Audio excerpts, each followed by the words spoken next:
ನೋಡಿ, ನಮ್ಮ ಶರೀರದಲ್ಲಿ ಎರಡು ಹೃದಯಗಳಿದೆ. ಆಕ್ಚುಲಿ ಮೊದಲನೇದು ಎಲ್ರಿಗೂ ಗೊತ್ತು ಅಲ್ವಾ, ಎದೆಯಲ್ಲಿರ್ತದೆ, ಹಾರ್ಟ್ ಪಂಪ್ ಮಾಡ್ತದೆ. ಮೀನ್ ಕಂಡ ಗೊತ್ತಲ್ವಾ ನಿಮ್ಗೆ? ಮೀನ್ ಕಂಡದಲ್ಲಿ ಒಂದು ಸೋಲಿಯಸ್ ಮಸಲ್ ಅಂತ ಬರ್ತದೆ. ಅದನ್ನ ನಾವು ಸೆಕೆಂಡ್ ಹಾರ್ಟ್ ಅಂತ ಕರಿತೀವಿ. ಯಾಕೆ? ಯಾಕೆಂದ್ರೆ ಗುರುತ್ವಾಕರ್ಷಣೆ, ಬ್ಲಡ್ ಎಲ್ಲ ಖಾಲಿ ಹೋಗ್ತದೆ, ಕಾಲಿಂದ ಮೇಲೆ ಬರ್ಬೇಕಲ್ಲ, ಅದಕ್ಕೆ ಇದು ಸೋಲಿಯಸ್ ಪಂಪ್ ಮಾಡ್ತದೆ. ಪಂಪ್ ಮಾಡಿದಾಗ ಡಿಆಕ್ಸಿಜನೇಟೆಡ್ ಬ್ಲಡ್, ಕೆಟ್ಟ ರಕ್ತ ಅಂತೀವಲ್ವಾ, ಅದು ಹೃದಯಕ್ಕೆ ಬಂದು ಹೃದಯದಿಂದ ಎಲ್ಲ ಕಡೆಗೆ ಏನೋ ಸಂಚಾರ ಆಗ್ತದೆ. ಅದಕ್ಕೋಸ್ಕರ ನಾವೇನು ಹೇಳ್ತೀವಿ, ರೆಗ್ಯುಲರ್ ಆಗಿ ವಾಕ್ ಮಾಡಿ. ಅದನ್ನ ಆಕ್ಟಿವ್ ಇಡ್ಲಿಕ್ಕೆ ವಾಕ್ ಮಾಡಬೇಕು, ರನ್ ಮಾಡಿದ್ರು ಅದನ್ನು ಅನುಕೂಲ ಆಗ್ತದೆ, ಬಸ್ಕಿ ಹೊಡೆದ್ರೆ ಆಗುತ್ತೆ.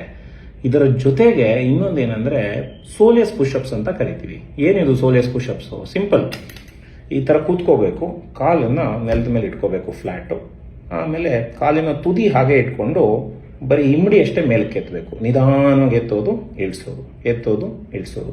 ಇದನ್ನ ನಾವು ಅಭ್ಯಾಸ ಮಾಡಿಕೊಂಡ್ರೆ ಸೋಲಿಯಸ್ ಮಸಲ್ ಆಕ್ಟಿವ್ ಆಗ್ತದೆ.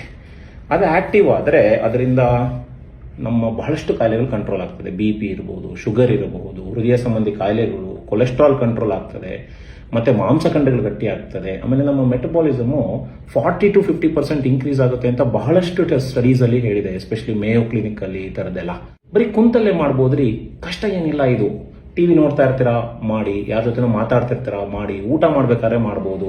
ನೋಡಿ, ನಾನು ಈಗ ಕೂತ್ಕೊಂಡು ಈಗಲೂ ಮಾಡ್ತಾ ಇದ್ದೀನಿ, ನಿಮ್ಗೆ ಗೊತ್ತೇ ಆಗ್ತಾ ಇಲ್ಲ. ಒಳ್ಳೆ ವಿಚಾರ ಹೇಳಿದೆ ಅಲ್ವಾ? ಫಾಲೋ ಮಾಡಿ.